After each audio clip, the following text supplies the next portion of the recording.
Hello, everyone, and welcome to another episode of the Reinsurance Podcast. I'm your co-host, Jerad Lee. And I'm the other co-host, Ben Rose. And welcome, sir, to their monthly news roundup. For April 2023. Which means Japanese renewals. Indeed, Jared's favourite market. Having Indeed. Been a broker there once himself. Indeed. So obviously the big news sort of out of the market more broadly was that this was a very orderly renewal season. Prices up, but, after the sort of the chaos at 1/1, it seemed to be more clearly communicated. Renewals went fine despite, clients paying a bit more.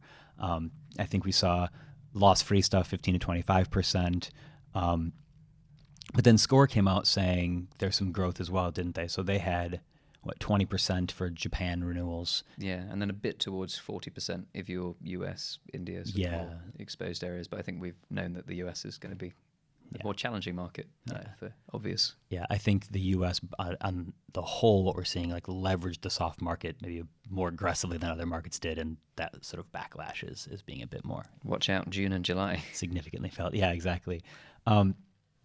We also saw sort of this report from Gallagher here saying the Nat Cat losses reaching $77 billion for the first quarter in 2023. So that was sort of a bigger number we were expecting. Yeah, pretty extensive. I mean, obviously we've seen a few catastrophes around the world that we wouldn't necessarily normally expect. The Turkey and Syria earthquake in particular, although probably the hardest stat to deal with is the fact that with that $77 billion of actually experienced disasters, only $22 billion was actually insured.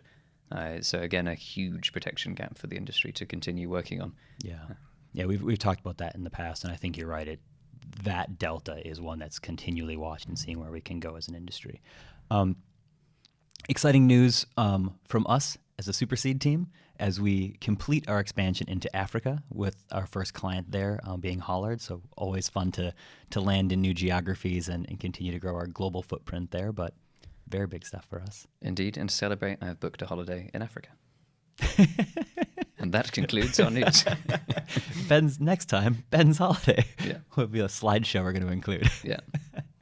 Then the last news story that I wanted to sort of highlight that just came out towards the end of the month here, but Howden raising $875 million in debt and equity to sort of fund expansion, hire more people from Guy Carpenter, and they've got to pay for those tigers somehow. They do, but a huge amount of team growth that they've shown over the last sort of several months, and having nearly £1 billion in capital now is certainly going to accelerate that. So watch this space. And if you haven't read Jared's latest article on the third wave of brokers, then you should check it out on LinkedIn right away. Thank you for the plug. Yeah, it's been getting a lot of momentum, so appreciate it. So that's the news for April. So we will see you in May for the next. You see, I was like, took quite a long time. Which month comes after April? I was trying to think if there's any sort of big pending updates, because we knew going into April we'd have the Japan renewals and sort of updates on those kind of markets. But I was trying to think really quickly: is there something looming for May? There'll be some special guest episodes to watch out. We'll have to list the people that Howden hires with this new pot of money. Thanks, everyone. Have a great rest of your month. See you next time.